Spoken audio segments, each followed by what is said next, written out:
Welcome back to a new episode of YouTube Art School. No time to waste for an intro. We have 60 art tips to go through. Let's get right into it. Use 4K resolution to avoid pixelated art. That's the minimum that I'll personally go. If you have a toaster instead of a PC, use higher spacing in your brush settings to avoid lag. These paintings apps are free to use, not as good as Photoshop and Clip Studio Paint, but very good for most users. I recommend mapping your brush size controls to C and V on the keyboard instead of the brackets. Thank me later. Set autosave to be as frequent as possible. I've lost enough files to have PTSD from crashes.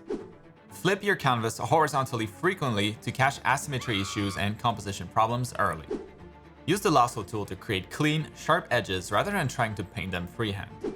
Use selections to make minor adjustments to your drawing. Use Alt Backspace to quickly fill in your selections with your main color. Use the Liquify tool plus a selection to only liquefy a specific area and leave the rest untouched.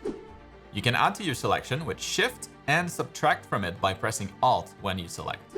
The polygonal lasso tool is the most versatile because you can also use the freehand lasso tool when you hold Alt while using it.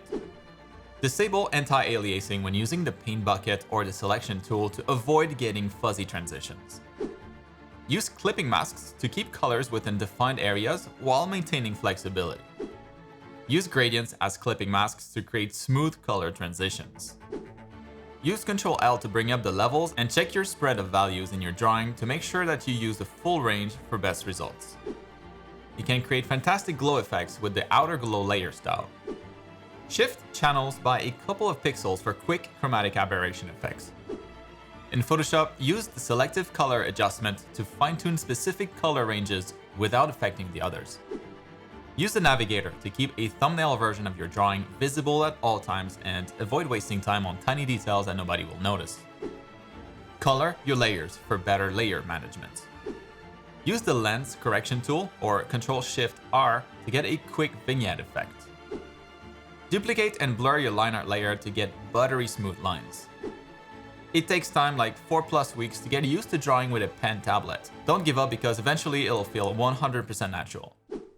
It doesn't take any time to get used to drawing on a pen display tablet, but it's way more expensive. Use Ctrl-J to quickly duplicate a layer. Use Ctrl-E to merge selected layers. When you're ready to save your drawings to post it, use JPEG quality 8 or 9 for the best balance between quality and file size. To add noise, don't just use the default setting because the dots will be too small. Instead, add it to a different layer filled with gray, set to overlay, and scale it up until you like the size of it.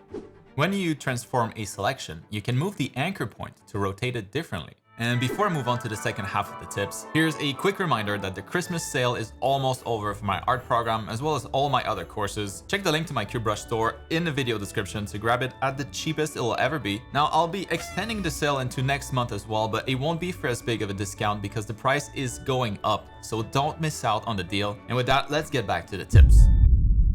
Use a black layer with the saturation blend mode to check your values and make sure everything reads well. Use warm colors for elements that you want to bring forward and cool colors for receding elements. Start with grayscale values before adding colors to ensure proper value distribution. Gradient maps in Photoshop and Clip Studio Paint are amazing tools to quickly color black and white drawings. Give your cast shadows a light blue tint to account for the light of the sky. Painted skin looks like skin not because of its color, but because of the reddish transition between the midtones and shadows called the terminator. To make something appear brighter, sometimes it's only a matter of making everything else darker. When choosing a shadow color, often it looks better to warm up the base color and saturate it a bit as you go darker, instead of just darkening it. Highlights or bright colors tend to be less saturated as more and more white gets mixed in. Pure colors that are fully saturated at max brightness all share the same 50% gray value. Character drawings read better when you darken their lower bodies. Layers set to the hard light blend mode will allow you to both darken and lighten the colors underneath with the same layer. You should never add black to yellow. It becomes the most disgusting color. That's science. If your colors are muddy because you've been shading with black, just tint your shading layer to fix it. Red is the color that excites the eyes the most, so it makes for a good color as a focal point. Colors lose their saturation with distance, so use less saturated colors to convey depth. Coloring your line art can add a really nice touch, and it's as simple as locking the layer alpha and painting over it. Use the smudge tool with a textured brush to blend colors more naturally. Don't use too many custom brushes, you only need to master a few, and if it helps, you can get my own custom brush set for free with a link in the video description.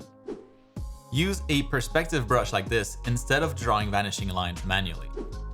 To draw clean lines, make sure you engage your elbow, because if you're just using your wrist, they'll be all squiggly. Drawing circles is way easier with the right technique. Even young kids can do it really well.